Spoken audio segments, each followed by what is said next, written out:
relación del mexicano con el conocimiento, mezcla de curiosidad, culpa, obediencia y picardía, contamina toda su vida psíquica y social, desde el trabajo, el amor, la fe, incluso la forma de sufrir.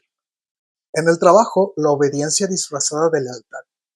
Así como en la escuela se aprende a cumplir sin cuestionar, en el trabajo se premia al que no incomoda al jefe.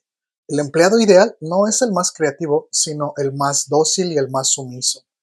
El mexicano promedio prefiere adaptarse al sistema que desafiarlo, porque cuestionar implica riesgo y el riesgo activa el trauma histórico de la represión.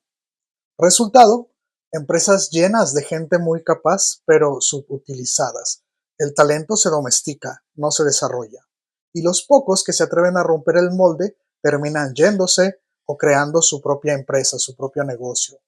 En el amor, el sacrificio antes que el pensamiento.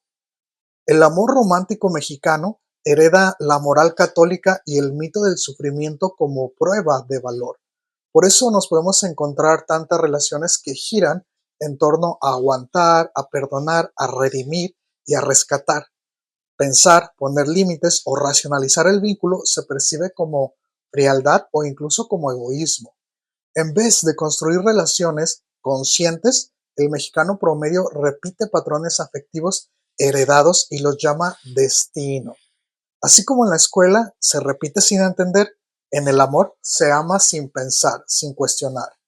Y en la religión, pues también nos encontramos la fe sin teología. México es un país profundamente religioso, pero muy poco teológico. La mayoría de los mexicanos cree sin haber reflexionado en qué cree. El catolicismo llegó como una imposición colonial, no como una búsqueda espiritual, y eso dejó una relación culpígena y supersticiosa con la fe. Se cree más en el milagro que en la transformación o en el crecimiento personal. La religión se usa más como un consuelo emocional, no como un sistema de pensamiento. De nuevo, lo emocional se sobrepone sobre lo racional. En el sufrimiento, orgullo del aguante, de la resistencia. El mexicano tiene una relación casi estética con el dolor, lo romantiza. Desde las rancheras hasta los altares, el sufrimiento es identidad para el mexicano. Eso obviamente genera resiliencia, sí, pero también resistencia al cambio. Si sufrir da sentido, entonces sanar parece una traición a la identidad propia. En el fondo, es otra forma de evitar pensar. Reflexionar sobre el dolor sería cuestionar la estructura que lo produce.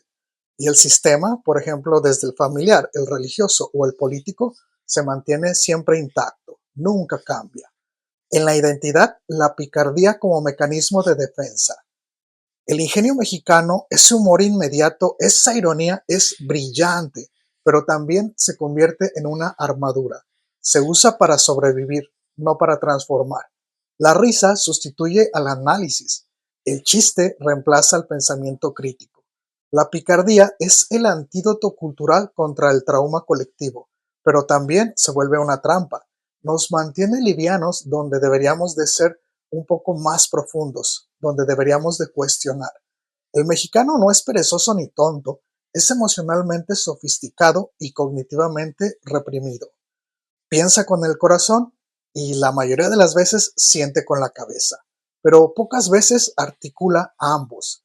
Por eso el país está lleno de gente sensible e intuitiva que intuye verdades muy profundas, pero no las formula ni las sistematiza. Piensen que si Freud hubiera nacido en México, habría escrito El malestar de la obediencia. Si Marx hubiera nacido en México, hubiera escrito La plusvalía emocional del sacrificio.